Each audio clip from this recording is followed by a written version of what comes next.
Chapter 6:13. Bang, bang, bang. The dull thuds were mixed with the man's rapid breathing. The inside of his lungs and the outside of his sweat were both evaporating and burning violently. Phew, the human body has always been a clumsy assemblage, ha. The continuous heavy punches landed on the thick boxer target. Not only were they hitting the thick material, but they were also colliding with the aura of the young expert behind him, which was as heavy as a mountain. The rebounding force was almost suffocating. However, Black Wolf still wanted to speak. In the noisy environment, his voice was unconsciously getting louder, and his emotions became more and more agitated. Decades of cutting-edge research. Phew, it all proves this point. From the human body structure to genetic inheritance. Phew. You're a completely illogical ghost. Like. Bang, bang, bang. Black Wolf's punches were faster and fiercer than the one before. His clash with the boxer target also became more intense. His exchange with his sparring partner was already close to a confrontation. The two of them changed their footwork and moved their bodies, exceeding the standard of boxing champions in the normal world. The sparring partner's head blocked behind the boxer target and replied in a muffled voice, "The physical side is not weaker than the mental side." Upper limit, upper limit. Black Wolf jumped to attack, but he grimaced because of the pain in his spine. His punches were a little weaker, but his voice was getting louder and louder. How can a lousy foundation build a skyscraper? It's still a barbaric growth period. In the near future, phew, you. Again. Look. Enough, brother Black Wolf. I've had enough for today. The sparring partner could not take it anymore, not with his fists, but with his emotions. He jumped back, indicating that he should rest for a while. Black Wolf's bare upper body was already steaming. Beads of sweat hung on his eyelids. He bent over and gasped for breath. He only raised his eyelids and looked at the young sparring partner in front of him who was stronger than him. Phew, Lay, do you think that I look down on the physical side while I'm tired like a dog here? My words and actions don't match. Ah, no such thing. Lay took off the boxer target and wiped the sweat on his face. Actually, our dojo master said something similar, oh. Lay smiled. Dojo master, you said that there is a limit to the human body, and you want me to come into contact with the exoskeleton technology to fully connect with the times, so I came to this training center. Your dojo owner runs a dojo, right? Not bad. Not only are you adept at imparting martial arts, you also have such a way of thinking. Black Wolf also threw down his boxing gloves and ended the final practice. He got off the ring with Lay. Actually, in ancient times, many traditional philosophies already had this understanding. He stuffed the nutritious meal into his mouth, puffed his cheeks, and helped open the door and get on the car. It was already nighttime by now. People were coming out from the training center one after another. Among them was Black Wolf's thin, tough, and valiant figure. The two called out to Black Wolf. Someone drove over to pick him up. They waited for him to get on the car and Xie Junping drove away. Xie Junping casually asked, "Who was that?" Lay swallowed the nutritious meal and said, a fellow member of the society. He came here for rehabilitation. In the past. How do I put it, it was pretty complicated. To put it simply, I was the main culprit who made him come here for rehabilitation. Ha! It was at the end of September when the human-faced arachnid disaster happened. Brother Black Wolf was a member of the operation team. He was careless and was controlled by a human-faced arachnid. It attacked Nanster and I just happened to run into him. Lay gave a general explanation of the situation at the time. Black Wolf was the most unlucky member of the operation team. His spine had been injured by Lay in the fight in the elevator. He had only recently recovered and was undergoing rehabilitation. Lei happened to follow the society's introduction and went to this training center to do exoskeleton training. The two sides met. "Oh, you beat him up like this. Wouldn't I take the opportunity to beat you to death? I was in a hurry to save him. Besides, Brother Black Wolf is quite magnanimous. He's a bit." Sigh. "What's wrong?" Nothing. I just wanted to ask, Brother Ping, what do you think about the relationship between body and soul when you study and cultivate with Dean Wan?" "Forget it, it's useless to ask." Xie Junping laughed. Under the influence of Dean Wan, the order of creators he belonged to could be said to be the most staunch materialist. There was no place for pure spiritual bodies such as souls. Of course, Xie Junping had not reached this level yet. He could only be regarded as a practical person. As long as he could cultivate extraordinary power, he had no other desires. Seeing that the topic was drifting toward cultivation, Xie Junping glanced at the rearview mirror and said, "The one behind, Black Wolf, right? His car has been following behind." "Are you sure?" We, the order of creators, must maintain a high sensitivity to all specific material structures. This car has been following us since we left the training center, and the distance hasn't changed.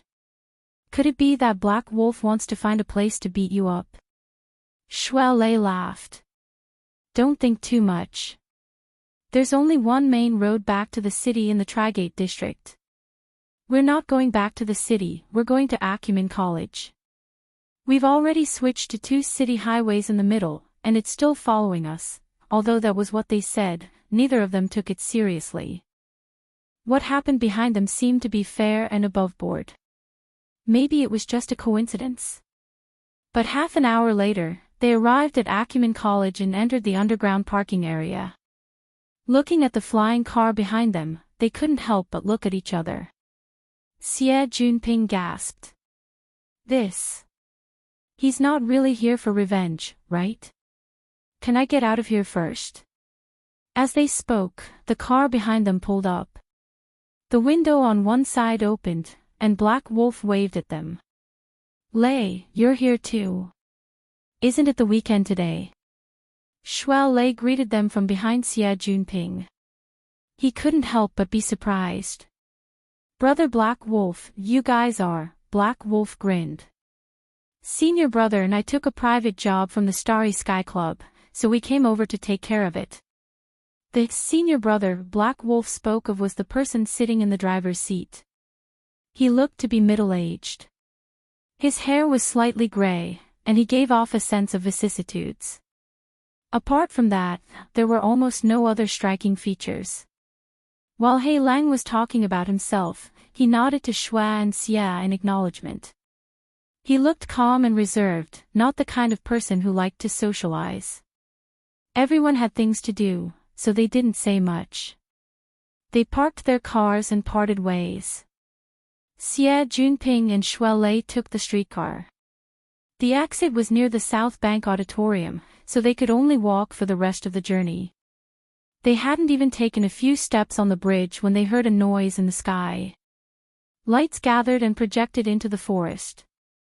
It was a light transport plane that could take off and land vertically. It was specially used to transport equipment and supplies. Looking at the position where the transport plane was hovering, Shui Lei gasped. "What's with this big scene? I have too much money to burn."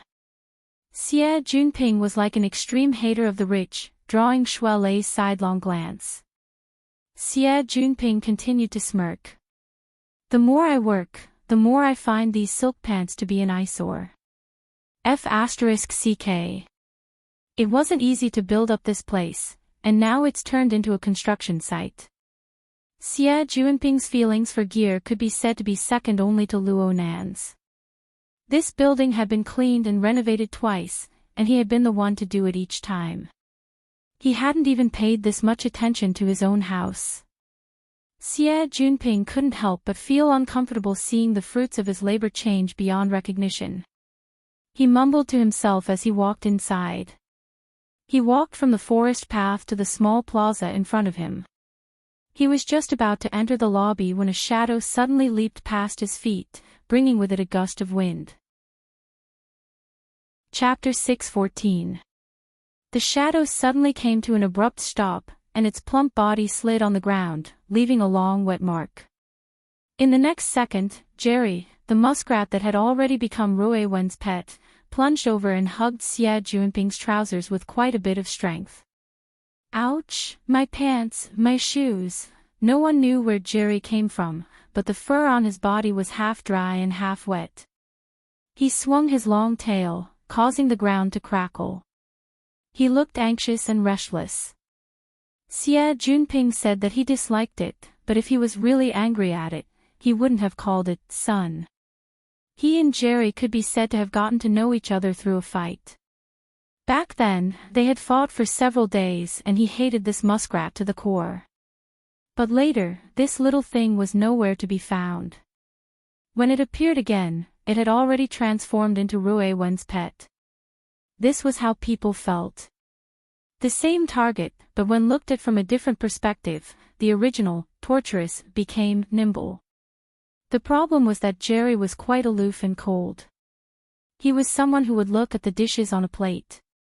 Aside from beauties like Rui Wen, Luo Nan, and cat eyes, he loved to ignore everyone else.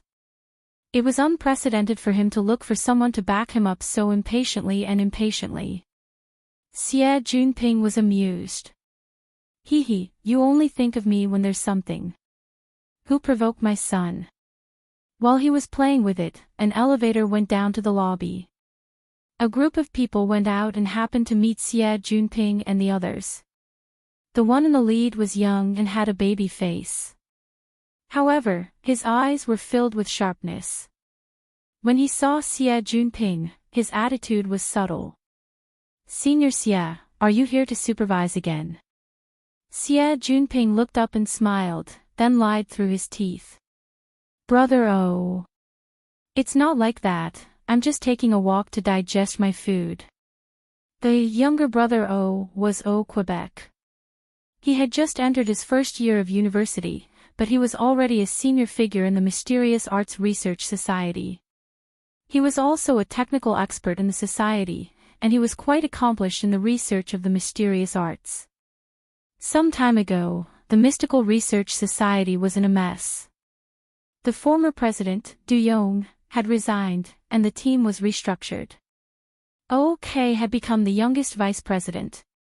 Especially after the successful capital injection of LRCF, in a series of equity changes, his family's company became one of the top 5 major shareholders of the club. With this capital, this young man's voice in the club was very powerful. No one liked to be told what to do, especially by young and vigorous people. OK had always been rude to Xie Junping did not expect to be on good terms with everyone. Furthermore, the person in front of him was 5 to 6 years younger than him. There was no need for him to go against her forcefully. Otherwise, he would be seen as a bully. He casually replied, then smiled and asked, "Shall we call it a day?" The corner of OK's mouth twitched. On the contrary, everyone is burning the midnight oil. Xie Junping was quite surprised. Is it that urgent? OK ignored him and walked straight out. The group of people behind him also followed him, looking rather imposing. It was a good thing that Xie Junping was in Acumen College. He had scoundrels and dogs everywhere. He casually stopped the person behind him. Old Hai, what's going on? Old Hai, who had been stopped, was someone who knew how to curry favor. His position in the Mystic Arts Research Society was neither high nor low, and he was also one of Xie Junping's eyes and ears. He immediately said, "It's very urgent. They say that they want to smash all the ice on the lake tonight." Lake? Xie Junping and Shuelei didn't understand. OK, who had been in front, was very dissatisfied with his own subordinate, and an outsider in private. He turned his head and retorted, "Senior Xie, this has nothing to do with who you're supervising, right?" Xie Junping was not angry when he said this, but Jerry, who was under his feet, became even more irritable. It bared its teeth at OK and even let out a strange squeak. OK glanced at the little thing. It's freezing outside. Senior, you should stay in the house and see if there are any areas that violate the rules. When you have time, you can give your pet a vaccine. Also, carry it far away so that it doesn't get eaten by the cat. With that, he walked out of the hall with large strides. Xie Junping was still not angry. Instead, he vaguely grasped a certain important point. At that moment, he didn't care about Jerry's half-wet fur. He bent down and reached out to carry the chubby little fellow in his arms. He chased after her with a cheeky smile.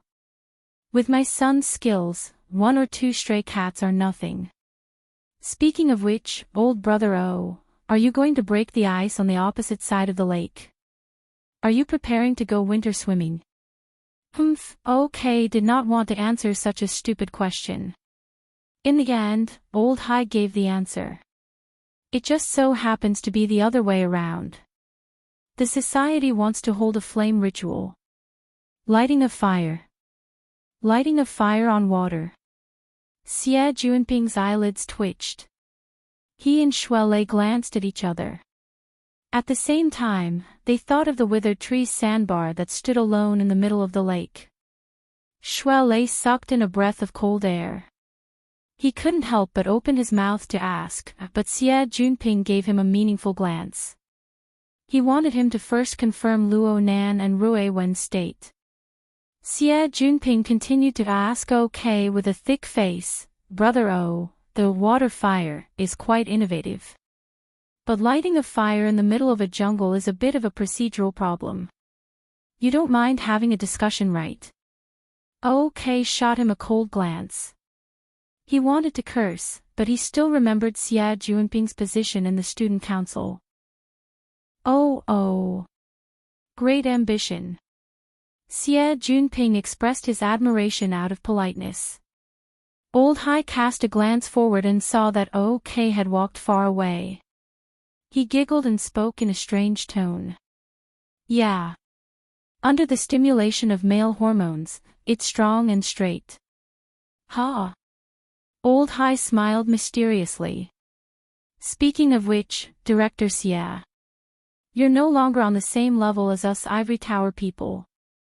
This year, will there be? He drew a circle around the bracelet on his wrist. Those who understood this hint would understand it. Those who didn't would be confused. Fortunately, Xie Junping was a first-rate veteran. He immediately raised his eyebrows. A banquet? Old Heir gave him a thumbs up. They're getting better and better at fooling little kids. Only after saying this did he remember that there were even younger participants this year. It was Xie Junping himself who, after making a difficult decision, refused the opportunity to participate in the banquet for the first time in his life. This was because his cultivation was at a critical juncture. He could foresee a qualitative change in his life not too far away. Those excessively straightforward conquest games no longer possessed a strong attraction. He would not tell old Heir such words. He only revealed a, smile. Old Heir was not surprised at all. He took the opportunity to tell him what he had heard. I heard that this year, it's also the theme of mysticism. Many people in our circle have won the lottery. Hee. What does this have to do with your reconstruction of the Eleusis ritual? It has a lot to do with it. Vice President O is preparing for this. He wants to amaze the world with a single brilliant feat. Did he go in the wrong direction? With the way things are over there, mysticism is just a gimmick. At the end of the day, it's still a matter of men and women. Old Heir chuckled. That should be right. I heard that he has already invited President Tang to be his female companion. This is the stepping stone. President Tang. Tang Yi. Xie Junping was really shocked. Damn. They're almost 10 years apart. This kid is into this kind of thing. Could it be true love? There's still a backup. Our hibiscus flower. Fei Jean. Isn't she about to graduate? I understand. It's indeed true love.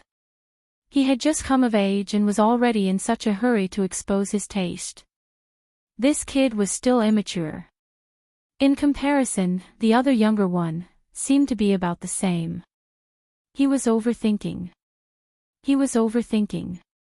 I still have to sort out the logic here. The banquet isn't going to be held here. Old Hai was surprised. You don't know. This year's main venue is set to be at Cloud City Water Village. A bunch of lively people are preparing to freeload on the periphery. Ha! Xie Junping had already let the cat out of the bag. Old Hai did not think too much about it. He was just envious. This is a university town. Is there a better place to party and hunt? Brother, no matter what activity it is, it must conform to the rules of the game. OK had long wanted to shed all pretense of cordiality. Hearing this, he sneered again. Are you talking about the school's approval?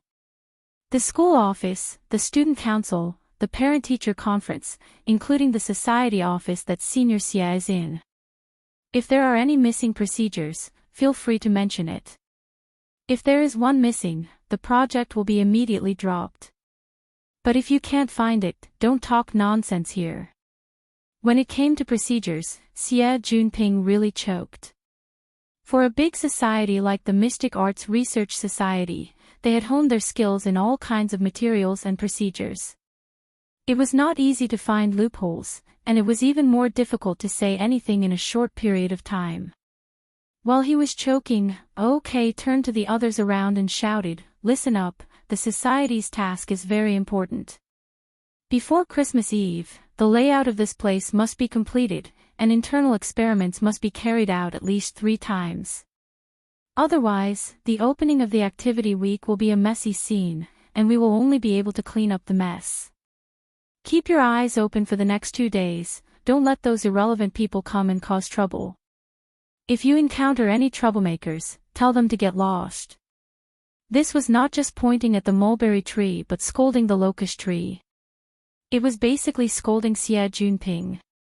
And among the society members that OK brought, there were very few wily old foxes like Old Hai.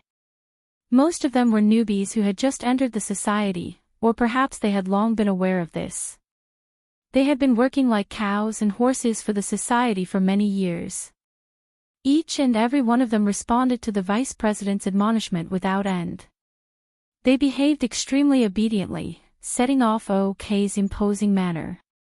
Xie Junping cursed OK in his mind for not recognizing good intentions. He was just about to think of another method when a voice suddenly entered his ears. It was very familiar. If it wasn't for you tormenting me, I would probably be in the same state right now. Ha! The corner of Xie Junping's eyes jumped. He turned his head to look and saw the crazy dog protecting his home that he had just cursed silently. He didn't know when, but he was already not far behind Xie Junping. He was leaning against the shore of the lake, casting his gaze very calmly. "Are you a ghost? When did you get here?" "Just now." Only now did Xie Junping understand the meaning of Luo Nan's words just now.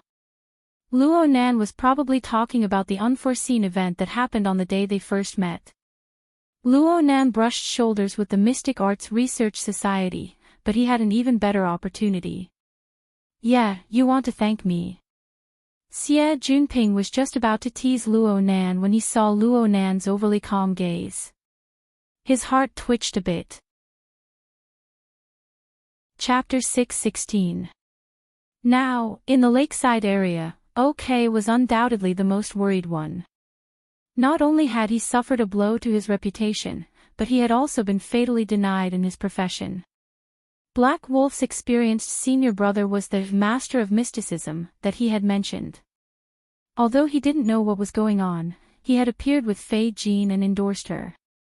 This had already caused the young and promising Vice President OK to suffer his first major failure in life. Xie Jinping couldn't bear to look at OK's current appearance. He was also worried that this fellow would say some stupid words and do stupid things after being provoked over and over again. Xie Jinping pulled Luo Nan along the lakeside and walked a bit further away, eliminating the greatest variable in this place. Luo Nan allowed OK to pull him along. It seemed that Luo Nan didn't have any special feelings towards Quebec. Luo Nan felt that OK was a bit absent-minded. Luo Nan's gaze was cast towards the dark depths of the lake, but it was unfocused. Where did you and Ruiwen go? Researching a difficult problem. Even electromagnetic waves can't penetrate it? Auntie Luo called me in Shuelei. By the way, aren't you going to cultivate in seclusion alone? Only now did Luo Nan roll his eyes. I can't handle this by myself. Aren't you adjusting the exoskeleton? It looks good to me. Other than that, what else is there to do? At this time, Shuelei and Ruiwen also came over and stood together with them. Xie Jinping was only able to clearly see what Ruiwen was wearing when he got closer. Not to mention anything else, just those torn trousers and exposed snow-white leg muscles made him suck in a breath of cold air. He didn't dare to say anything else. Luo Nan turned to Ruiwen and said, "You've been tormented quite a bit today. Go home and rest.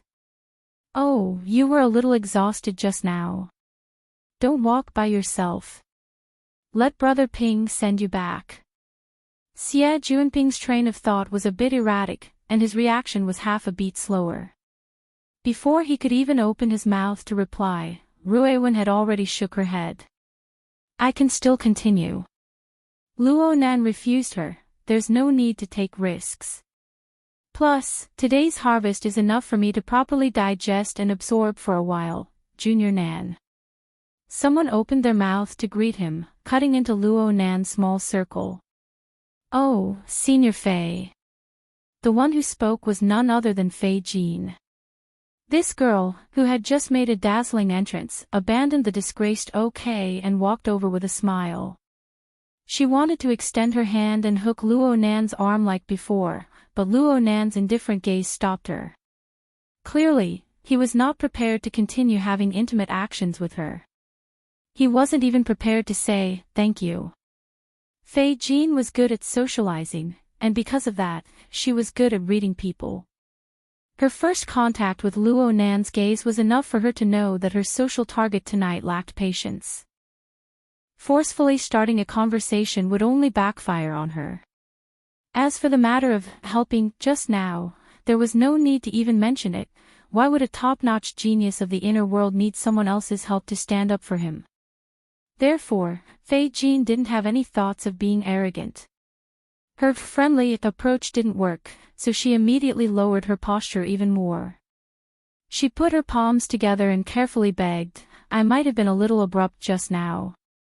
It's not easy for me to meet you, so I have something that I would like to ask for your help with." She didn't even wait for Luo Nan to ask. She immediately spoke, "I hope to be able to cooperate with Junior in this activity." Activities. The first thing that came to Luo Nan's mind was the Mystic Arts-themed week event that would open next week. He had always had a dispensable attitude towards this. "Since it's a club activity, I'll definitely participate." "Junior brother, you've misunderstood. I meant the grand banquet party." Fei Jin's enunciation of the last few words was a bit indistinct. But at the same time, she raised her wrist. The virtual dial that seemed to interweave with garbled codes clearly indicated what she was referring to. Luo Nan frowned. Fei Jin put her palms together once more and made a small bow a few times. "Junior, this party is really important to me. The task of your male guests, interesting tattoos, focuses on quantity. But for us women, splendid communication, focuses on quality. In that circle, you're the only one that I can find to collaborate with. You're the most outstanding one." A beautiful woman with an extraordinary appearance was cautiously begging for help. From a man's perspective, just the swelling feeling of satisfaction was already an enormous enjoyment. But Luo Nan's eyes didn't even blink. This continued until Fei Jin, who saw that the situation wasn't looking good, raised another condition: if Junior can help me out at the party. The votes that I can gather from the Mystic Arts Research Society will all belong to you, Junior. I don't dare say anything else, but at the very least, I can save you quite a bit of trouble. Luo Nan's eyebrows twitched. This is fine. Such a straightforward attitude caught Fei Jin off guard. She only came back to her senses after they added each other as friends. And by this time, Luo Nan had already directly said goodbye to her and invited her to leave. It was probably because Fei Jin rarely received this kind of treatment. It took a lot of effort for her to maintain her smile without fading. She just left in a bit of a hurry. Xie Junping watched from the side in a daze. Can these two be equal? That's not the point.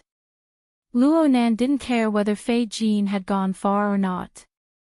He minded his own thoughts and plans. There are too many things that need to be considered. I need to fix my sensing mode in the shortest amount of time possible. He crossed the front yard in 2 or 3 steps and opened the front door of the villa. The lights in the villa were always on. After the door opened, the gentle light seeped out from the room and elongated Mirage Flame's shadow. The shadow extended to Black Wolf's feet. A secret base, Black Wolf mumbled. He already had a guess in his mind. Mirage Flame didn't go to the sea through proper channels. This was nothing. This was normal in the inner world. Black Wolf was even a bit happy. Being able to follow him here meant that in Mirage Flame's eyes, he already had the qualifications to enter the villa. He walked through the door and before he could look at the decorations inside, Mirage Flame suddenly remembered something. I left my tool bag in the car. I'll go get it. Forget it. You don't know which one it is. Give me the key. Sit in the living room for a while. There should be fruits there. Mirage Flame took the key and walked back. Black Wolf shrugged. Only then did he see that the main hall of the villa was a hollow structure. The first and second floors were connected by a circular staircase. It was very spacious and spacious. It would be a pity if it was left empty, huh? At this moment, Black Wolf suddenly heard a familiar voice. It was shouting in an intense tone, "These tests are meaningless. There's no meaning in them at all. Don't you understand? I'm not his type. His attitude is just perfunctory." Black Wolf was stunned. Then, a low and pleasant female voice rang out, "Of course there is meaning in the tests. The importance that person places on gear and the withered tree sandbar are all points that can be used. Furthermore, you have a nominal connection with him. So you know it's nominal. I'm sorry, but I can't carry that name. At the same time, I have my reservations about your recent work arrangements. I will report this to the relevant authorities." As the voice spoke, high heels stomped heavily on the floor. A certain lady, fine, it was Fei Jin, who he had already met many times tonight. She stormed out of a room on the second floor. She strode to the staircase, but she stopped. His eyes met the Black Wolf's in the completely empty main hall. Black Wolf's mind went blank. He instinctively wanted to explain. But in the next moment, there was a slight gap between their gazes.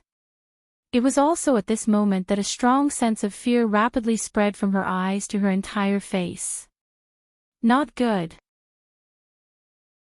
Chapter 6:18. At the staircase on the second floor, Fei Jin had witnessed a creepy and cruel sneak attack scene from beginning to end. Moreover, the two main characters in this scene had only parted ways with her less than an hour ago. She watched as the middle-aged man named Huanhua pretended to leave and then return. He approached He Lang's back like a ghost and locked his throat. Fei Jin felt that she was experiencing a nightmare herself. Half a second later, Huanhua raised his head. His gaze was calm, but it was clearly filled with the coldest elements. Under his gaze, Fei Jin's throat seemed to be strangled by an invisible hand. She could not make a sound. Only fear and instinct drove her to turn around and flee in the direction from which she had come. But the moment she turned around, a face filled her entire field of vision. It was so close that she could only see a pair of charming, narrow eyes that were as calm and cold as Huanhua's. Then, a hand strangled her neck, and a familiar voice entered her ears. "It's okay if you don't want to take this mission. Someone else will take over your work. You can take some time off. It's Christmas. I'll grant you a long vacation, okay?" "A long vacation?" No, no. Fei Jin finally saw the face in front of her clearly. Hatred and even more intense fear filled her chest. She wanted to struggle, but the other party exerted his strength before she could. An irresistible force came, causing her body to fall backward and hit the fence behind her. Then, she flipped and hung in the air, her head spinning. Fei Jin wanted to scream out of instinct, but the dry and warm sensation on her throat was clearly magical. It firmly sealed the last bit of strength in her vocal cords.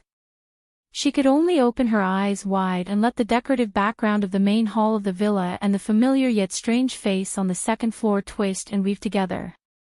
Finally, the bizarre scenery and the corresponding fear broke the string of her will. Before she could touch the ground, the darkness had already drowned her. Downstairs, Huanhua caught Fei Jin, who had fallen down, and placed her on the sofa near the fireplace. Then, he lifted the plush carpet that covered the area from the main hall door to the spiral staircase. Under the beautiful fabric, there was a flat layer of tiles. However, the structure of this layer of tiles looked very complicated. Every tile had a different shape, but they were joined together seamlessly, forming a complex and strange graphic structure. The internal structure of this area was indescribable. It was a long and narrow rhombus shape. Phantom Fire placed Black Wolf, who was still unconscious, at a sharp corner of the diamond-shaped area. He occupied another spot, about 6 meters away from Black Wolf. At this time, on the second floor, the sound of heels hitting the ground could be heard again. Another figure appeared on the railing. However, Huanhua didn't even look in that direction. After everything was arranged properly, he took off his clothes and sat down with his legs crossed. His hands formed a seal and he began to chant an incantation in a low voice. As the low and hoarse voice flowed out, the space in the main hall of the villa seemed to ripple slightly. The light was distorted, forming a looming three-dimensional structure in the void. At the same time, it looked like a translucent spider web that was shot out of thin air and connected the Phantom Fire and the Black Wolf. The incantation came to an end. The diamond-shaped area on the ground and the invisible threads of light in the air had already built a complex and complete structure together. Ha! Huanhua's eyes were wide open. He spat out the powerful incantation, as if he had spat out all the air in his body. His entire body was shrunk, making him look strange and demonic. However, he didn't maintain this image for long. Scorching flames shot out from his mouth where he had just spat out the incantation, and from the gaps of his eyes, ears, and nose. The flames surrounded Huanhua's head. Then, they moved downward, past his shoulders, chest, abdomen, and legs. Wherever they passed, the skin and flesh were like the highest level of fuel, emitting pure light and heat. In the depths of the flames, there was a silver luster. The flames moved from the top to the bottom, and from the bottom to the top. When they returned to the top of his head, they suddenly turned into a mottled ray of light that faintly turned into a rainbow. They were placed between Huanhua's head and Black Wolf's head. With a muffled bang, the flames dissipated. The place where Huanhua had been sitting was no longer a human. What was left was a metal object that looked like a human. Apart from that, there were no other traces. After a few seconds, the unconscious black wolf on the ground suddenly shuddered. His entire body began to twitch slightly. This state lasted for more than a minute. Then, Black Wolf opened his eyes. He moved his fingers a little, twisted his neck, and then sat up. His body swayed back and forth, as if he was still dizzy, but his eyes were clear. After a short pause, he slowly got up. Ignoring the weakness in his legs, he slowly walked to the remains of Huanhua. He dismantled the metal frame with familiarity, turned it into a set of parts, and put them into his tool bag. After doing all this, Black Wolf, or Huanhua, cleaned up the scene and put the carpet back in place. Then, he pushed the door open, started the car, and disappeared into the night. From the beginning to the end, he didn't care about Fei Jin, who was by the fireplace. It was as if this was the entire mission. As the car drove away, the seaside holiday villa was once again submerged in silence. But this atmosphere didn't last long. The crystal light shone down on the unconscious Fei Jin's face, reflecting the luster of youth. That's great. Chapter 6:19. Sun Jai pointed at Fei Jin by the fireplace. She is a student of Acumen College. At the same time, she is one of the investors of the Mystic Arts Research Society. She has a relatively close relationship with the outer circle of the inner world. She can have close contact with Mr. Luo at the school and at the banquet organized recently. Moreover, the distance between them is very appropriate. You can talk about something through her. You can also do something through her. You can treat her as a communication software, but she can also be used as a more effective tool. With such a buffer, it would be great if the effect of contact is positive. Even if the effect is negative, as long as you rationally control your limits, it won't have an excessive impact on your relationship with Mr. Luo. Yin Lo wasn't convinced by her. Sun Jai smiled as she faced the fierce and murderous gaze. She pointed at her own forehead. Of course, I won't deny that there are some other calculations involved. This is because this Miss Fei has many illustrious statuses. She is also a secret observer of the LCRF. She is also a newly promoted agent. This has formed a certain restraint and conflict with my duties in Xia City. Right now, the situation over at the Starry Sky Club is complicated. This new agent has always wanted to take over my position. She has also been secretly gathering information that is disadvantageous to me. I don't have any plans to resign for now, so I'll teach her a lesson. The curve of Yin Li's lips was like an unsheathed scimitar. She took a step back and continued to draw a clear line between herself and Sun Jai. Unfortunately, we cannot accept this reason. Sun Jai shrugged. It shouldn't be your turn to make this decision. Is that right? Madam. Behind Yin Lu, the shadow formed by the clash of light and substance shook slightly. Madame Halder's voice drifted out. It was like silk, yet it was clear and discernible. You can try to convince me. Boss. Yin Lu was very shocked. Why would Madame Halder, who was dozens of kilometers away, suddenly use a secret technique and directly communicate with Sun Jai? Because of this, she quickly shut her mouth. She didn't want to sing a different tune from her own first oblatum in front of outsiders. The situation of the communication within the empty villa changed. Sun Jai stood up straight for the first time. She gave a slight bow towards Yin Lu. Actually, she was giving a polite and appropriate greeting to Madame Halder's divine sense in the shadow behind Yin Lu.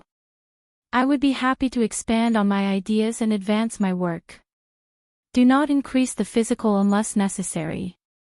Humans tend to interpret and drive the world in a more efficient manner, but in fact, the scope of our willful use of this mode is very small, and only exists in a narrow area of our control. Like now. Speaking up to this point, she suddenly changed the topic. Chapter 620. Sister, over here. Tian-Chi stood up and greeted Tian-Si from a corner of the bar. Tian-Si also saw her cousin. She carefully bypassed the bustling stream of people and walked over. I haven't seen your shadow for almost a month. Are you also in seclusion? Tian-Chi pulled out the chair where his jacket was placed and invited his cousin to take a seat. He complained incessantly, but the target of his attack was quite subtle. Tian-Si laughed. Before she could speak, Tian-Chi had already noticed the relaxed and joyful expression on her face. He lightly slapped the table. It looks like there are no problems on Grandma Pan's side. Yes, I've received the official notice. Although there's still half a year before school officially starts, I'll be following the project starting next month. Congratulations, congratulations. Grandma Pan's graduate student quota is enough to make people fight over it every year.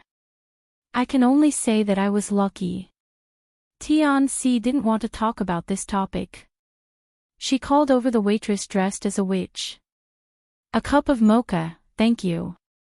The waitress recognized Tian-Si. She apologized softly, Senior Sister Tian, the coffee is sold out. Then a cup of hot cocoa. The waitress accepted the order and left. Tian-Chi rushed to claim credit. See, it wasn't easy for me to save you a seat. Tian-Si's gaze swept across the corner of the bar. This was the public activity area located on the second floor of Northern Rock Gear.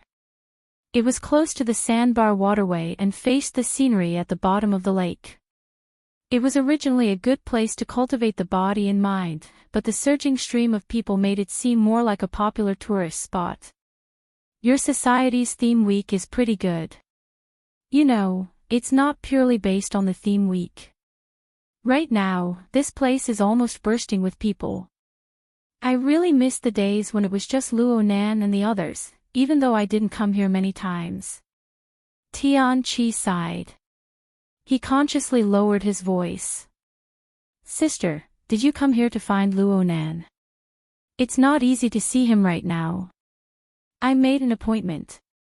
This kind of conversation shouldn't have happened between schoolmates, but the Tian siblings felt that it was very normal. That's good. Tian-Chi suddenly cried out before he could finish speaking. Behind me. Look at the lake. Tian-Si subconsciously turned her head and saw a huge and flat body slanted at a certain angle in the lake of chaos separated by tempered glass to the side of the public activity area. It silently streaked past, blocking the line of sight of everyone in the bar. There was no source of light at the bottom of the lake, only the lights from the public area projected into the lake.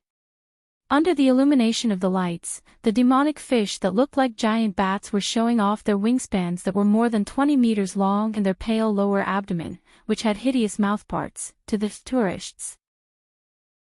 Especially when the demonic fish turned around, its 10-meter-long, thin tail of scales slammed into the tempered glass. The heavy impact seemed to make the entire glass wall tremble. The tail even carried its own electric flames. Every time it jumped and flashed, it seemed to burn the hearts of the onlookers. Many men and women cried out in fear and excitement. Tian-Si stared blankly at this scene. Even though she had been mentally prepared, when she saw this demonic fish, the terrifying scene from 2 months ago seemed to replay itself. She couldn't help but shiver, her cheeks almost draining of blood. In comparison, Tian-Chi had seen a lot more, and he didn't know what his cousin had experienced in Ocean Sky Cloud City. He let out a sigh of satisfaction. It's different from what I saw in Ocean Sky Cloud City. It seems like they could break through the glass at any time. Actually, I don't think any theme week can compare to this thing going around in a circle. Sis, are you okay?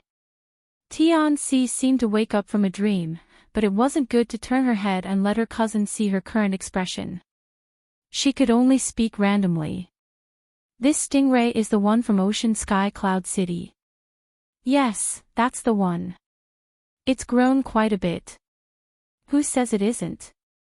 I heard that its wingspan has grown by nearly a third since it was first captured, and its growth has been concentrated in the past 2 months. It must have eaten and drunk well in Ocean Sky Cloud City and fattened up.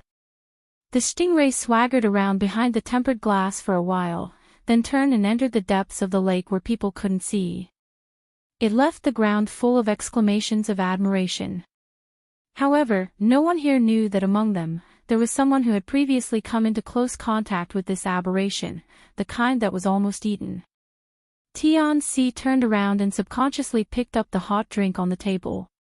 Only then did she realize that her hands had become cold, and her legs were even trembling. But at the same time, her heart was boiling hot, and then a vermilion blush stained her face. This was also a mixture of fear and excitement. Her mood wasn't much different from the others present, but it was more deeply colored by memories, or perhaps it was sublimated by expectations. Last time in Ocean Sky Cloud City, this ferocious monster had used its long electric tail to wrap around her legs, and it could tear her to pieces in the next second. But it was also from that incident that she truly glimpsed the scene behind the scenes of today's world and touched upon a magical corner of the inner world.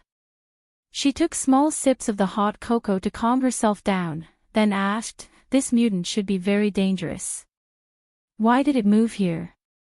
It said that the family that left the stingray in Ocean Sky Cloud City couldn't afford the rental and feeding fees, so they sold this thing at a high price. For the sake of tranquility, the 5th, 6th, and 7th floors have been sealed off from the outside world. It's not too convenient to go in and out. It's not good to have an elevator or something like that. We'll go down the stairs. There'll be a clearance check to get to the 5th floor. It'll be a bit troublesome. You should be prepared. Tian-Si grunted in response and subconsciously sucked in a breath. She didn't feel that it would be troublesome. Instead, she felt quite expectant.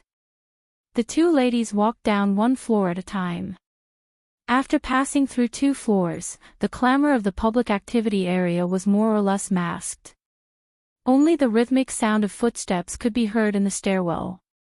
Tian-Si slightly adjusted her breathing. She pondered for a moment on what to say when she saw Luonan. Actually, she had rehearsed this conversation many times before, but she still couldn't help feeling nervous and anxious at this moment. Tian-Si sighed to herself with such a state of mind.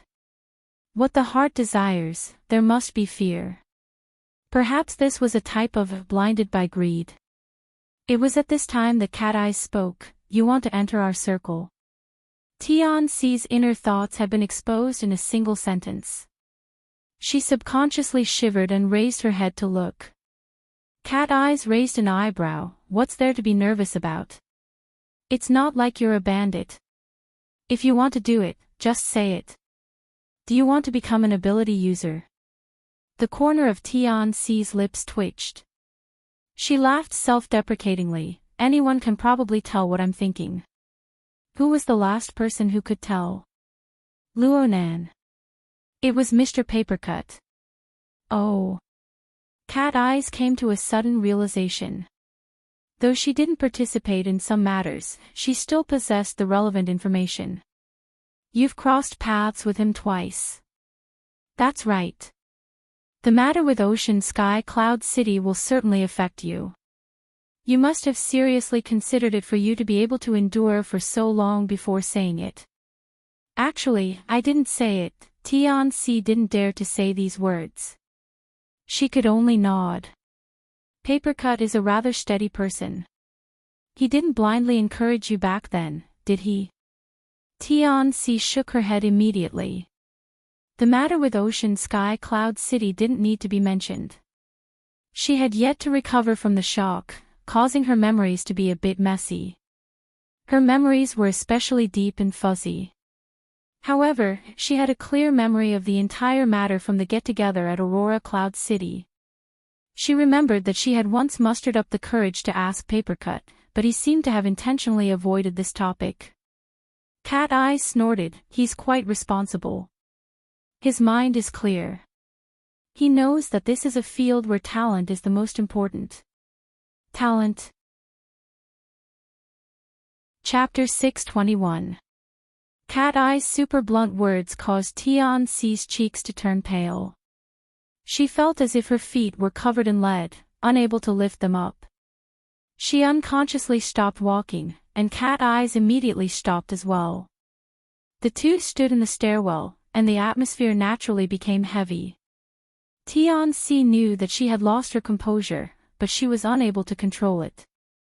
From her perspective, Cat Eyes was undoubtedly giving her a stern warning.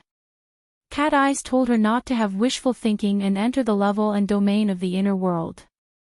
Okay, perhaps this was also a warning. The problem was that her plans, hopes, and fantasies were all going to turn to ashes just because of a single sentence from Cat Eyes. Miss Cat Eyes. Tianxi spat out the words with great difficulty. I told you. You don't need to be so polite. Cat Eyes turned to the side and crossed her arms over her chest. She looked at Tianxi's expression with interest. I just spoke a few words of truth, that's all. Before Tianxi arrived at Gear, she never imagined that this would be the situation. It must be known that she invested all of her energy into Professor Pan at the end of the year. It wasn't purely for the sake of obtaining a corresponding offer. It was for the sake of saving the country in a roundabout way. She wanted to use her relationship with Professor Pan to further tie herself to Luo Nan's network. On Professor Pan's side, she succeeded and gained the old lady's love and trust. However, when she turned around and wanted to take advantage of the situation to win the final result, she was told, "You simply don't have the qualifications to do so." A few breaths later, Tianxi tried to regain control of her mind, but it was to no avail. It was at this moment that Cat Eye's voice entered her ears once more. Her voice wasn't loud, but she could hear it clearly. Let's not talk about whether or not you can become an ability user. Let me ask you one thing. What is your goal? Goal? Yeah. Do you want to enter a new domain and adventure? Do you want to obtain more capital to live a better life? Do you want to borrow new strength to solve old troubles? Or do you want to satisfy your ambition to continuously improve? Tianxi was a bit stupefied. She didn't know how to respond. Cat Eyes hooked a finger at her and continued down. At the same time, she said with a chuckle, you can seriously think about it and find your position. Many people yearn to be a star, but when they enter the entertainment circle, all they get is an assistant. The feeling of being served and being served is completely different, right? Yes. Yes. Tianxi's mind was muddled and her heart was unsettled. She didn't even know what she was saying. Like a marionette, she followed Cat Eyes step by step. Very soon, they arrived at the sealed entrance. Cat Eyes examined Tianxi's authority step by step and made a record. Then, she brought Tianxi into the forbidden zone that had been sealed off for almost a week. The voice of the artificial intelligence sobered Tianxi up a little. She suddenly discovered that Cat Eye's words were extremely odd. Her heart skipped a beat, and certain words blurted out from her mouth, as long as you have a clear location, you can also serve people. Say that to someone else. This time, Cat Eyes did not even turn her head. She only waved her hand. There's no need to tell me too much. I'm not your life coach. It's just that in the past few years, I've seen a lot of people in and out of the industry, especially the mentality of a bunch of people in the periphery, so I decided to chat with them and watch the show. Tianxi opened her mouth but was unable to continue the conversation. However, she was able to confirm Cat Eye's playful attitude. But she couldn't bring herself to be angry at all. On the contrary, the hope that had already been extinguished sprouted from the ashes, growing and spreading. We're here. This place is quite spacious. A lot of equipment hasn't been shipped in yet. There's no reception room or anything like that. I'll just lead you to the end. In any case, they should be done chatting soon. As she spoke, Cat Eyes had already brought Tian-Si to the underground 7th floor of Gear. There was practically no difference in the layout of this place from a few days ago. There was a large expanse of spacious area, and only the innermost corner had the corresponding experimental equipment set up. Tian-Si saw Luo Nan and the other two sitting on the ground in a very casual manner in the innermost side of the experimental area. Their hands seemed to be fiddling with stacks of paper drafts and the like. The color of the paper was clearly yellow. It was quite peculiar. Cat Eyes stopped 20 meters away from the three. Let's wait here. If you're tired, you can do the same as them. No need. Tian-Si shook her head. Her gaze wavered a bit. It would fall on Luo Nan for a moment, and then it would turn back to Cat Eyes for a moment. As for her state of mind and thoughts, they only became more turbulent. Cat Eyes suddenly turned her head. She gave a smile that was not a smile. Actually, I wouldn't have said these words to you 2 weeks ago. Then. After all, the situation is different now. Look at that person. Who? Mr. Papercut. Tian-Si followed the direction of Cat Eyes' finger and locked onto the target, but she still did not understand the deep meaning behind it. 2 weeks ago, I saw this person. He was probably destined to be a support for his entire life. He couldn't deal damage. He couldn't support the overall situation. It would be hard for him to raise his cultivation and status. This is the result of the limitations of his talent. But now things are a bit different. Cat Eyes really dared to speak without the slightest scruple. Chapter 622. After 1,000th of a second, Gao Meng's consciousness cut into the incorporeal and majestic fortress in the depths of the storm. The energy storm surged ceaselessly in the outside world. There seemed to be a path of wind, but there seemed to be no pattern to speak of. There was only pure destructive power wreaking havoc. Any ability user who could enter the abyssal region had to resist and contend against this destructive attack before they could make a move. But ever since the space fortress was erected, the configuration built by the combined efforts of over 1,000 people grew from nothing.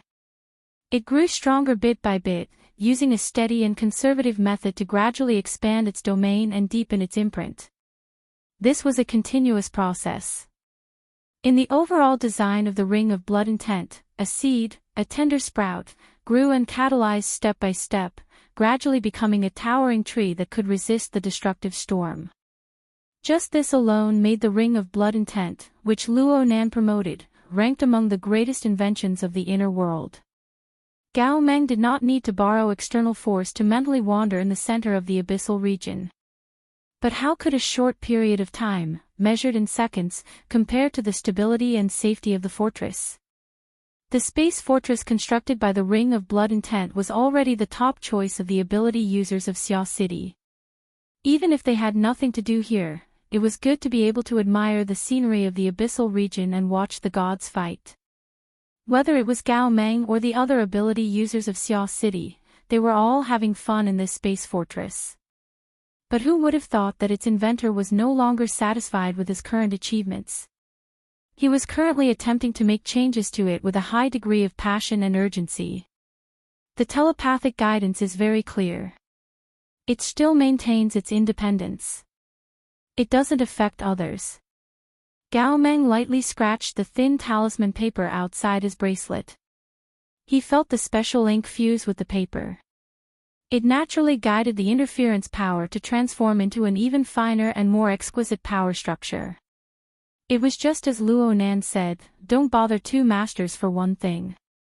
As the representative of the ancient talisman school of the inner world, he was already familiar with the entire process of using talismans. No one was more proficient in this path than he was.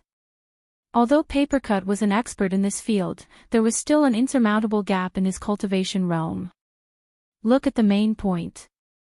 Cat Eyes lowered her voice to an extremely low level. She hinted to Tian-Si, that fake Taoist priest is a fierce person in our area. He sells talisman paper every day. But now he's like an obedient student in front of Luonan. What does this mean? Tianxi said. She didn't know how to respond. In the end, it was Cat Eyes who broke through the paper window. He answered her question. I want to add a cheat to the Ring of Blood Will. I want to put the results of my recent studies into practice. The Ring of Blood Will. Tianxi obviously didn't understand. She could only do her best to reveal a smile. It sounds like a marvelous technique. Oh, it's quite simple. Luonan wouldn't say much to a layman like Tianxi. He was just about to change the topic when Cat Eyes just so happened to exit the fortress from behind. She stretched her back. You were the one who came up with this idea. Is there a problem? Luonan was very baffled. I haven't found anything yet, but there are enough people over there. I don't want to do experiments in a rigid manner, so I left. Luonan couldn't pay attention to Tianxi for now. He turned his head to glance at Gao Meng and the others, who were in the middle of deep experiments. He counted the number of people and made a preliminary estimate. Then he opened up the virtual work area and made a record. 5 people forming the basic functional module. There should be room for optimization. Tianxi couldn't hold back her curiosity. She focused her gaze and saw that aside from the scribbled words and numbers in the work area, there were groups of simple and complex geometrical figures. From the perspective of a professional designer, these figures undoubtedly possessed the meaning of a real structure. Though she was completely unable to understand them. Cat Eyes really didn't have the slightest interest in these things. She yawned half-truthfully. Isn't the Ring of Blood Will pretty good? You're going to toss and turn like this. Don't do something superfluous in the end. Everything depends on the results. Luonan didn't have absolute confidence, but he didn't hesitate in the slightest. He had gotten used to expressing his thoughts to Rue Wen during this time. Even though he had switched to Cat Eyes and there was still the layman Tianxi by his side, he still couldn't stop himself. He sort of sorted out his thoughts and vented. The Ring of Blood Will can be simple, but the fortress formed from it should have a more complex structure. Actually, if there were a few more clear-headed people over there, then there would be a more detailed division of labor in the design. It would inevitably jump out of a pure defensive mode and form the effect of attack and defense as one. In the end, whether it's the Ring of Blood Will or the fortress, they should both belong to the basic framework. It is like a development platform. According to its rules and regulations, it should form a large amount of research and development results. It should form a system and a scale of existence. Oh, what I mean is that it is like a high-rise building. There should be all sorts of supporting facilities within the building to realize different functions. Luonan made the last analogy out of consideration after seeing that Tianxi was completely stupefied. Cat Eyes was quite thoughtful, but her imagination was a bit too big. Don't look at me like that. I'm flustered. Cat Eyes waved her hand. Do you know how much trash we've cleared for you over the past 2 days? Trash. Those tables, chairs, cupboards, and so on that you asked for. Now, the 5th floor is almost full. Do you want to go and admire the current state of the experimental subjects? It's pure corruption. Luonan tried to explain, I want to understand the spatial concept of configuration through these simple pieces of furniture. After all, the configuration is intuitive, and the space we're in is too empty.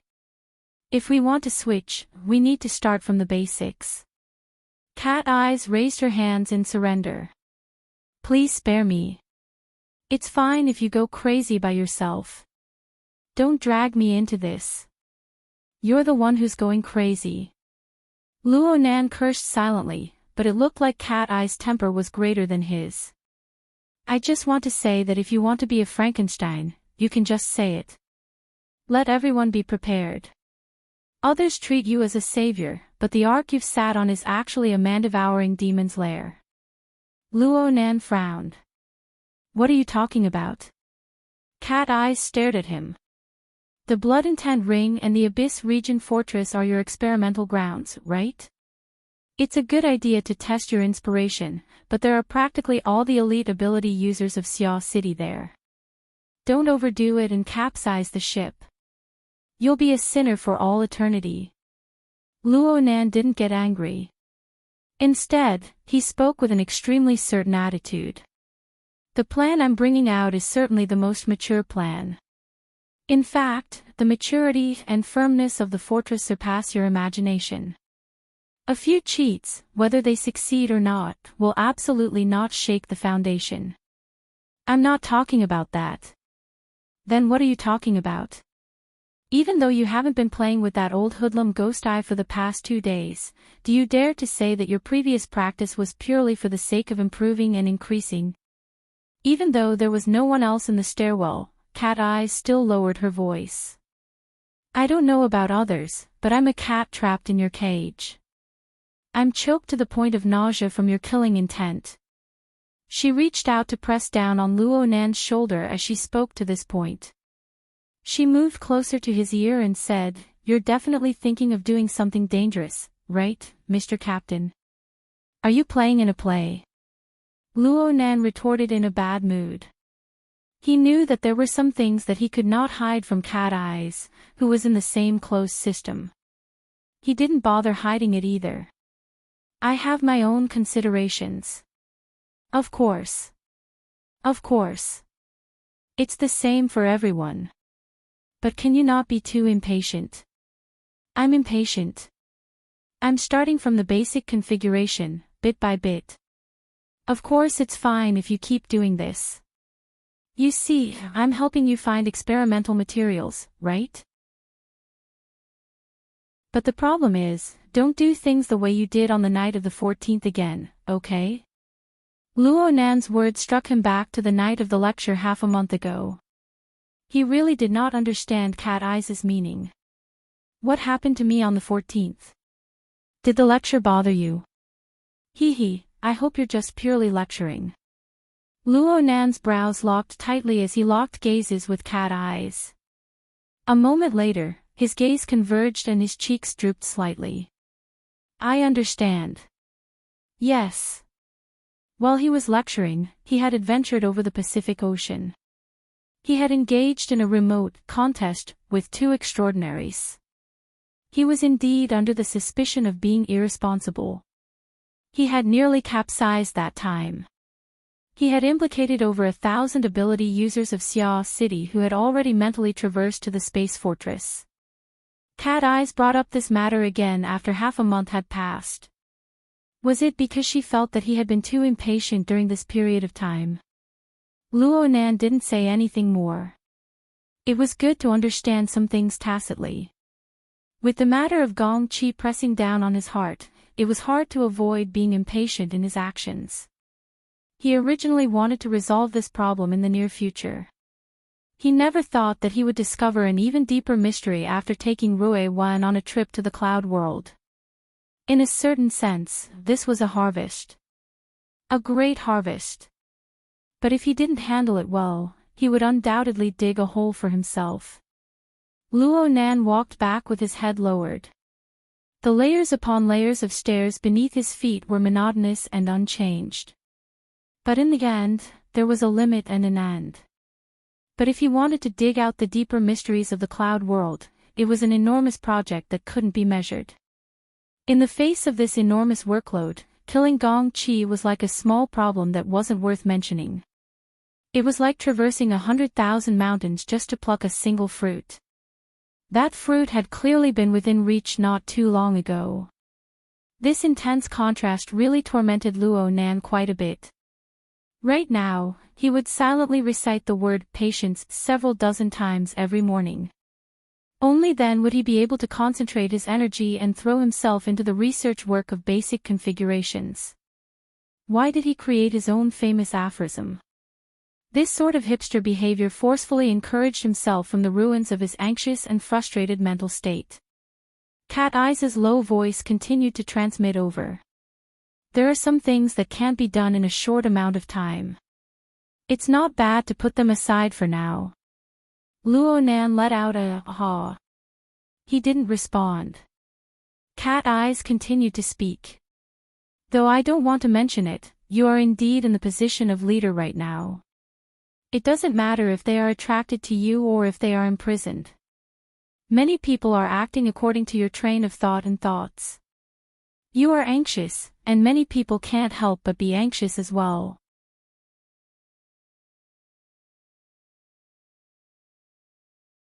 K's face turned even darker. Fei Jin was still smiling, but no one really broke the ice. Others might not know, but all of the high-ranking officials on the platform knew the origin of the devil ray in the lake in front of Gear on the north shore. From beginning to end, no one had ever heard Luo Nan mention this matter. But when the mutant, which was worth 50 to 60 million, was stuffed into the lake as an ornamental fish, this already made clear the hard path and position of that person. Every single one of the society members present had a net worth of hundreds of millions. 50 to 60 million was not a large sum that was worth looking up to. But the reality was right in front of him. He had no ambition for the power of the society at all. He just wanted a laboratory for fun. Who would purposely poke at this guy when they had nothing to do? And so, after a short period of awkwardness, no one brought up the stupid topic of sharing a seat again. They just pretended not to see the person in the corner. The group of people began to order refreshments and drinks. They chatted to pass the time as they waited for the group activity that would soon begin. When they first entered the bar, Fei Jin, well, it should be said that she was possessed. She had already discovered Luo Nan's existence. In addition to the convenience of being a woman, her current position was the best position to observe Luo Nan. She could see Luo Nan in the corner just by raising her eyes, including most of his movements. And it was through Fei Jin's eyes that Lady Halder was able to size up the target she had been pondering for a long time. Lady Halder had adapted to the tool that was Fei Jin these past few days. She was familiar with the structure of Fei Jin's body and soul. She had a general understanding of Fei Jin's social connections. And Luo Nan had been cooped up in the laboratory all this time. It was really a coincidence that they ran into each other today. Coincidence brought opportunity. Lady Halder observed the target in the corner while chatting with a familiar face next to her. She dealt with Yuru. The reason why she was able to do this was because there were 2 or more souls placed within Fei Jin's body. Let's put it this way for now. The blood flame order's seizing secret technique wasn't a direct method of possession. Instead, it was like taming a horse or herding a sheep. It used fear as a rein and despair as a fence to direct the behavior of the original soul, causing it to enter a wonderful half-drunk half-awake state. It used the instincts deeply rooted within the body to deal with the majority of daily situations. When a special situation or a problem occurred, it would be forcefully corrected. This method seemed gentle, but in fact, it burned vital energy to a great extent. It was extremely ruthless, and it would cause unavoidable harm to the host. Lady Halder didn't take it seriously. Luo Nan was fully aware that the atmosphere wasn't quite normal, but he couldn't help but have a good impression of the old woman. Tian Si gave him a meaningful glance at this time, and he remembered to greet her. Professor Pan, Senior Sister Tian, please sit. This grizzled-haired old woman was the mentor of Luo Nan's mother, Bo Qingwen. She was the town boss of the school's design department, Professor Pan Wen. Chapter 625. After sitting back down, Luo Nan first closed the virtual work area. Then he followed the process he had envisioned before. He picked up the menu, wanting to ask Professor Pan what he wanted to order. The problem was that the light in his work area had just turned off when old Mrs. Pan, who was sitting across from him, projected her own work area through her wristband. Inside was a set of information forms. Old Mrs. Pan had a dull expression. She tapped on the work area and enlarged the form. let me give you a report. I'm quite curious as to what kind of young man would be so indecisive in the face of an old lady's invitation. So I use my authority as a teacher to access your real-time database file and investigate your background. The final exams haven't started yet, so the statistics of your academic results are flawed. But from the aspects of attendance, in-class tests, performance tracking, and homework completion, you've been growing more and more restless lately. You've been missing quite a few classes, but the procedures are impeccable. You've always been able to pass through dangerous situations. It's filled with the stench of manual labor. Do you know someone with power? You're still using this sort of self-deceiving method in school. You might as well just take a leave of absence. Luo Nan and Tian Si looked at each other. Tian Si had no idea that her teacher had such a trick up her sleeve. She was in a bit of a predicament for a time. As for Luo Nan, he felt a bit dizzy from being smacked in the head like a brick. It was as if he had been kicked back to his teacher's home visit. Only then did he understand what kind of personality Tian Si had described as smart and sharp. Speaking of which, old Mrs. Pan had spoken a bit too deeply with a shallow acquaintance, but Luo Nan couldn't get angry. After all, she was an old lady. She was an elder. She cared about you. He could only rack his brains to think of a way to respond. And at this time, old Mrs. Pan's sharp and strangely clear eyes stared over. So I have to mention that you and your old man are carved from the same mold. You don't come to school to study, to enrich yourself, and to perfect yourself. You don't do proper things. You go and do irrelevant things.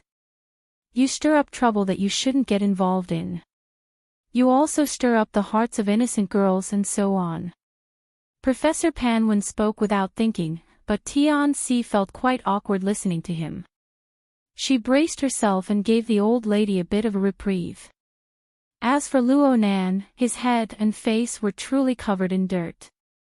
The situation before his eyes was completely different from what he had expected. He practically didn't even have the chance to open his mouth to speak. It wasn't until Tian Si gave him another hint that he came to his senses. He didn't care about what other drinks he ordered and poured a cup of tea for the old lady as a sign of respect. They wanted to speak, but they didn't have the courage to do so. Luo Nan could only give Tian Si a meaningful glance, indicating that she should follow behind to avoid a situation. Tian Si took a deep breath and calmed herself down a bit.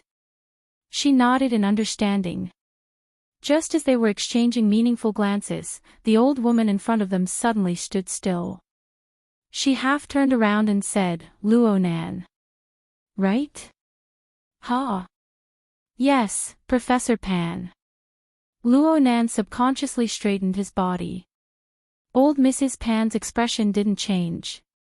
She just looked Luo Nan up and down a few times before speaking. "I can only say that your appearance isn't ugly.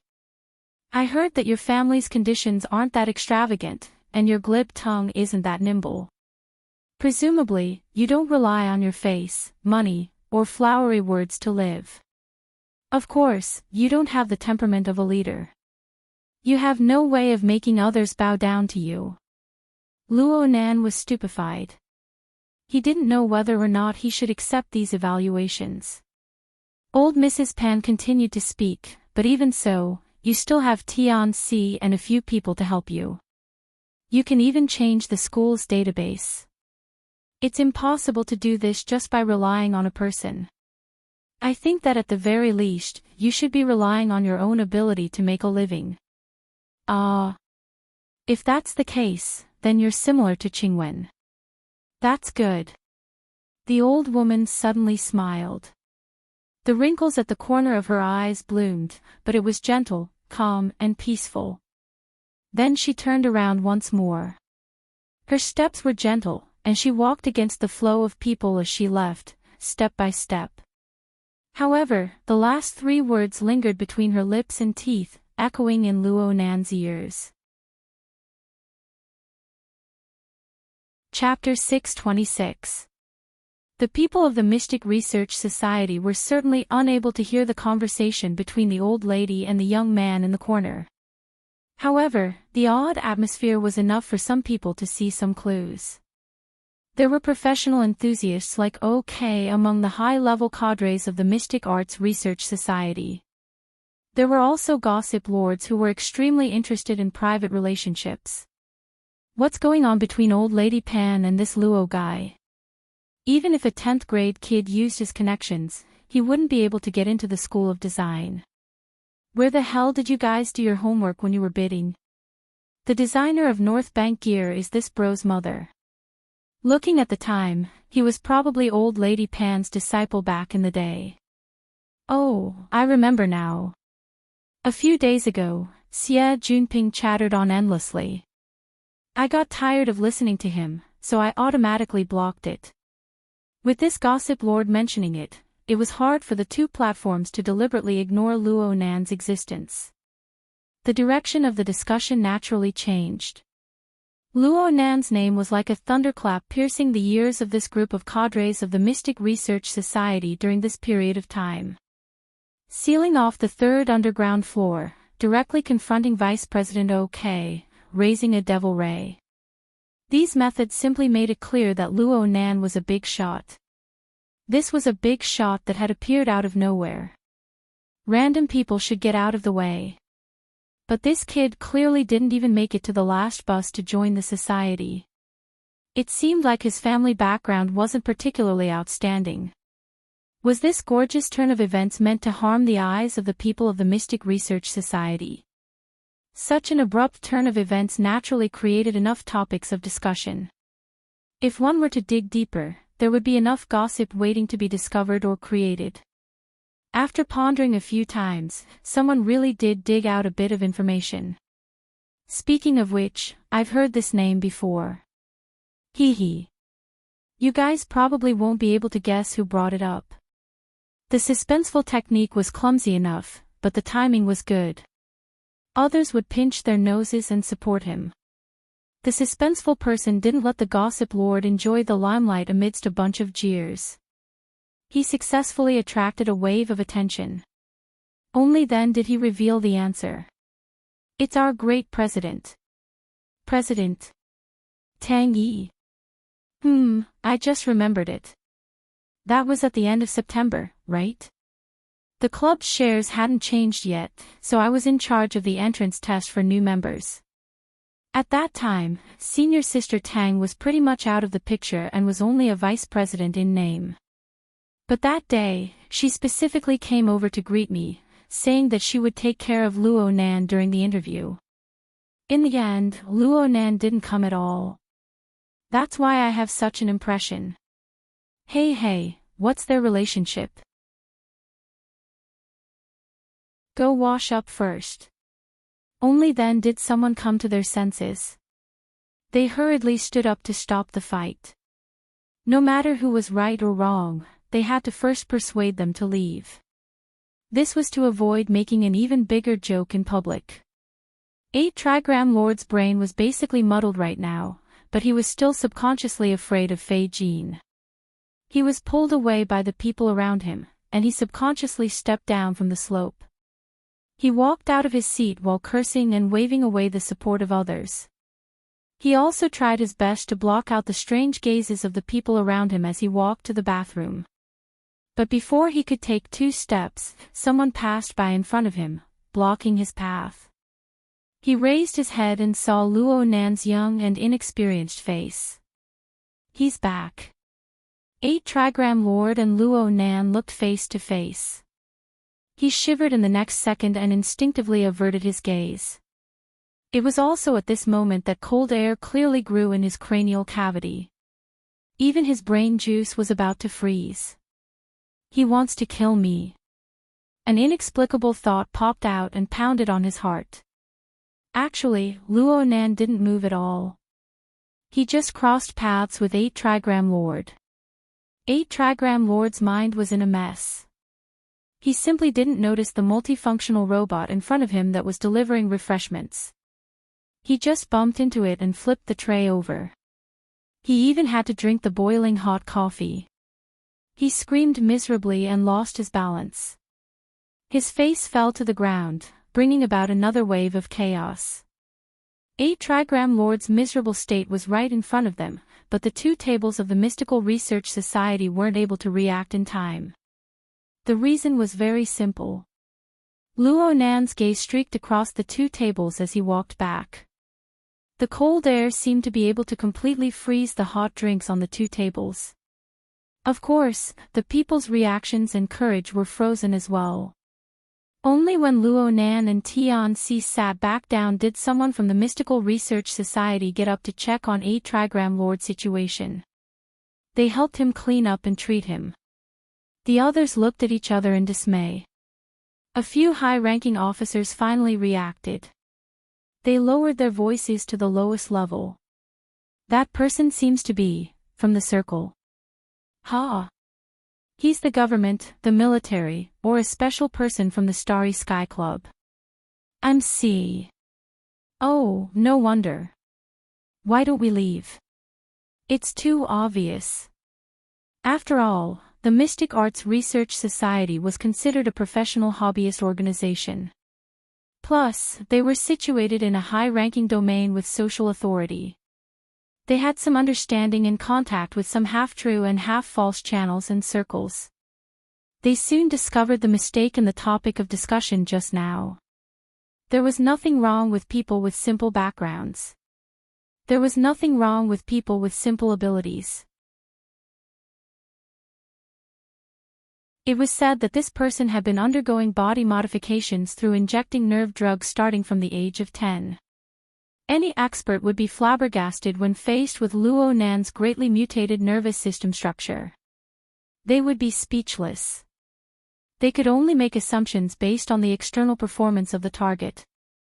They could only make a general analysis and judgment.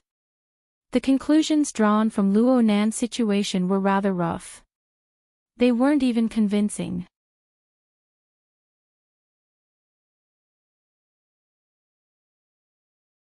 It is the mode of communication he is most accustomed to using over the years. Then this is one of his dominant masks. Madame Halder didn't directly confirm this. Instead, she interrupted her analysis and observed Luo Nan's corner through Fei Jin's eyes. At this time, Luo Nan was conversing with Tian Si in the corner. Madame Halder and Yin Le didn't use any supernatural methods due to their fear of this master of perception. They just used their professional lip-reading abilities to guess the conversation between the two. The subject of the conversation was still Professor Pan Wen. The old woman's sharp personality and attitude, as well as her intense mood swings, made Luo Nan a bit unsure. His mind was in a mess. Most of the time, it was Tian Si who comforted him. This was probably Luo Nan's behavior under the guidance of the mask of weakness. It could be seen that Tian Si wasn't quite used to it. She most likely never expected that she would use this sort of position to communicate with Luo Nan. She was facing a weak, unconfident, and even sentimental little Shoda. This gave her quite a bit of trouble, as she wholeheartedly hoped to hug his thigh. Even Yin Le felt a bit strange, let alone Tian Si. This was completely incompatible with Professor Luo, who was currently at the peak of his power. Fortunately, her train of thought grew clearer. Though I don't approve of the diagnosis of latent did, from the relevant data, the separateness and contradiction of his mask of weakness are quite obvious. In contrast to the mask of weakness, there must be a mask of strength that possesses a dominant strength. Madame Halder simply said, "You analyze it." This. Yin Le hesitated a bit. She simply took Madame Halder's preliminary categorization of the data. She copied Madame Halder and pulled out the records of Luo Nan's official contact with the inner world. She sorted them by time and sorted them out. Looking at the formation mechanism of the mask of weakness, there are 2 types, imitation and practical application. I feel that aside from the bits and pieces he learned from his family and friends, the greatest source of his paradigm and practical environment can only come from the inner world. Yin Le paused for a bit and stole a glance at her boss's expression. Only then did she continue to make inferences. From the relevant intelligence, Luo Nan was suddenly pushed into a high danger level event. There was practically no buffer at all, and the intensity was extremely shocking. Luo Nan witnessed many casualties and unforeseen events with the human-faced arachnid. Then, it was said that he directly participated in the underground fighting arena incident. He followed it from start to finish, and it involved high-intensity confrontations. The Frost River reality incident on Fudong Avenue involved high-intensity confrontations, large-scale killings, and he was heavily injured. Then, there was Ocean Sky Cloud City. He directly killed people, and he killed 4 people at once. Then, there was the series of conflicts in the municipal plaza. Extraordinary level attacks and defenses. The 2000s of a young lady incident. Let's not even talk about it. From this series of events, we can see the ecology of the inner world in Luo Nan's eyes. Of course, he personally experienced it. It was a continuous, intense, and high-intensity conflict. There was no lack of paradigms and environments. Luo Nan himself had the corresponding talent and ability. He quickly formed a direct, unyielding, and cruel mask of strength. It was reasonable. Mrs. Halder's expression didn't change. She asked without thinking, and then the mask of weakness that has always occupied a dominant position for over a decade was far too different from the mask of strength that had just been formed. It led to separation and conflict. Halfway through her words, Yin Li's gaze swept across the information that had basically been categorized. However, there were clearly 3 groups of information. She suddenly became speechless. Halder didn't reprimand nor did he give any pointers. He continued to do the finishing work of categorizing the information. Instead, there were some changes in the corner where Luo Nan was located several dozen kilometers away. Tian Xi's face revealed an astonished expression. She hesitated for a moment before getting up and sitting next to Luo Nan. The two of them leaned against each other, looking quite intimate. Some people subconsciously curled their lips at the 2 tables of the Mystic Arts Research Society, but no one dared to open their mouths to say anything. Let's turn back time to half a minute ago. Tian Xi had been struggling with Luo Nan's weak and wavering emotions ever since she returned to her seat. No matter how hard she tried, she found it hard to find the cold and callous element of subsonic life taking control of the demon from this youth. However, there was a very subtle sensation. A corner of her heart churned as she looked at Luo Nan like this. Just when she thought that the time they spent together tonight was about to be exhausted by this bizarre scene, Luo Nan's wristband vibrated. Ding dong. A message entered Luo Nan's private mailbox. It was a notification. Luo Nan was stunned. His main communication tools were the Hexier and his wristband. He mainly used instant messaging and messages. He would occasionally use the cloud space. This mailbox was only used for identity registration. It was practically in a half-abandoned state. Why would someone send him a message? He lowered his head, and the wristband's intelligence captured the corresponding stimulus. A virtual interface popped up, highlighting the title and sender of the message. The title of the message was the default, no topic. But under the rules of social authority, all formal communication on the internet required real name authentication. So Luo Nan saw a name that he could intuitively perceive.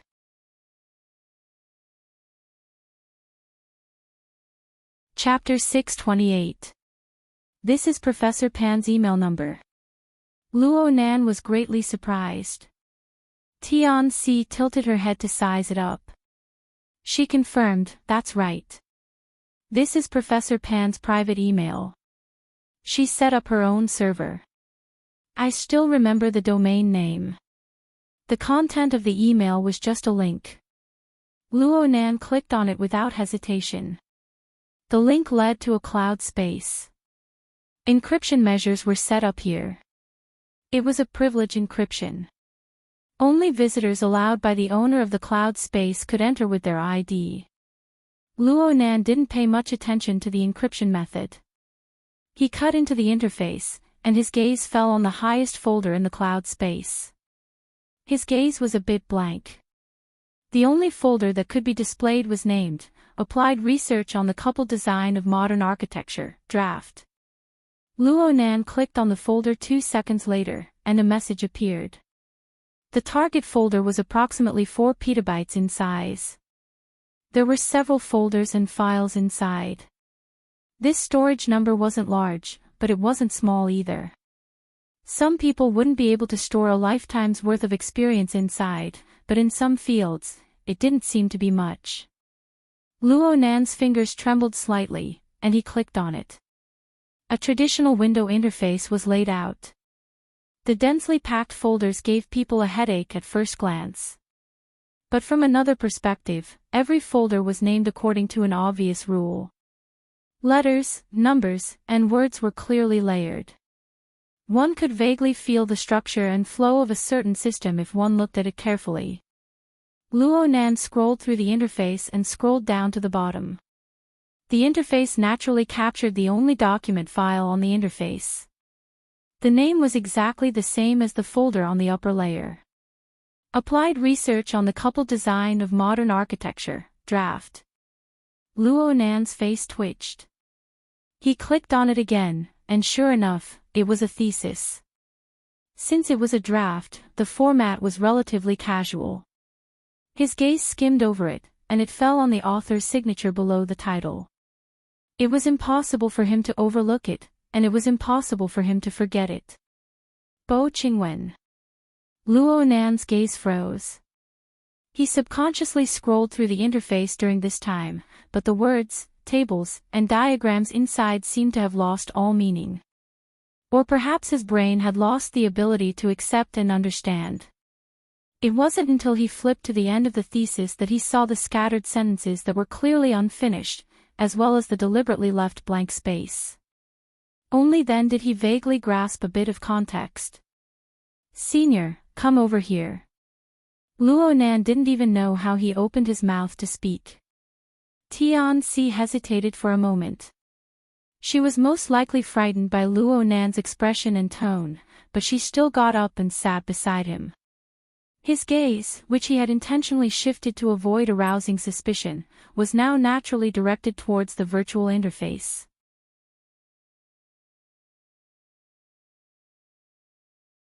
Moreover, he was conversing intimately with another important target. What in the world was going on? The two controllers could not help but have similar thoughts in their minds. And at the scene, Fei Jin's footsteps stopped for a moment. Her gaze swept past Tian Bang's face. Her eyes were mixed with a series of micro-expressions of curiosity, astonishment, and realization. In the end, her focus returned to Luo Nan. "Junior's friend. I won't disturb you any longer. You guys chat." Fei Jin smiled as she spoke. She gave a slight bow and walked a few steps to the side. She turned her head in a very natural manner and sized up Tian Bang with a few glances. Then she turned her head and left. As the first mate, Yin Lo admired Mrs. Halder's control of her emotions and details to the point of prostrating herself.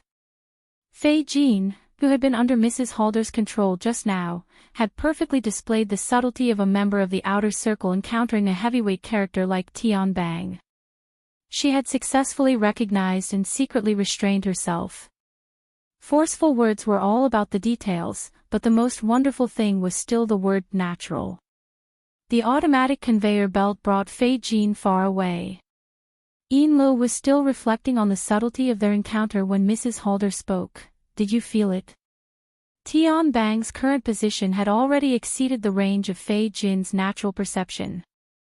Yin Lo would not make a low-level mistake and forcefully use an ability user's ability to detect him. So for a time, she really couldn't understand. She frowned and said, "Tian Bang appeared here." "I'm not talking about Tian Bang.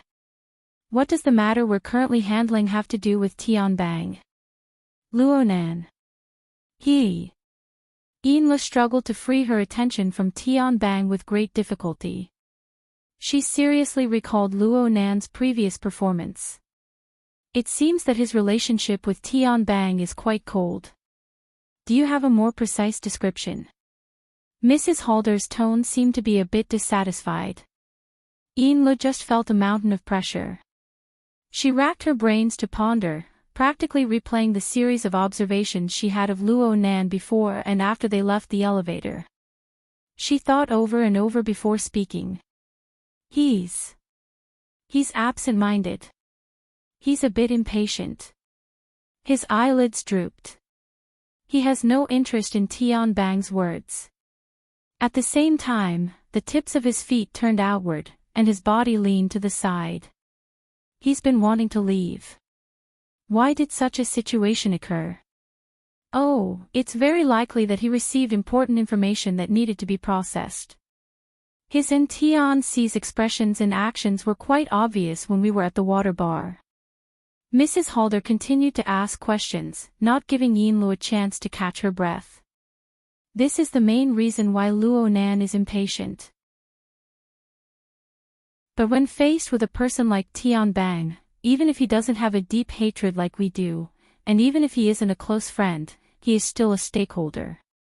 Don't tell me that he doesn't have the slightest desire to socialize. Yinlu muttered to herself, he's always been introverted. He's not good at socializing. What's the reason for this situation? Do you remember our conclusion from before? Luo Nan has a mask of weakness, and a mask of strength. If the mask of weakness was in effect, then he should have displayed a courteous, respectful, or shy appearance just now in order to obtain Tian Bang's favorable impression. If the mask of strength was in effect, then sparks would have long since exploded between the two. And no matter what kind of mask it is, it wouldn't have this sort of effect. Yinlu responded instinctively, he has a third mask. You're tuning into the Journey of the Soul YouTube channel. Don't forget to subscribe and join us on this journey to catch the most captivating stories.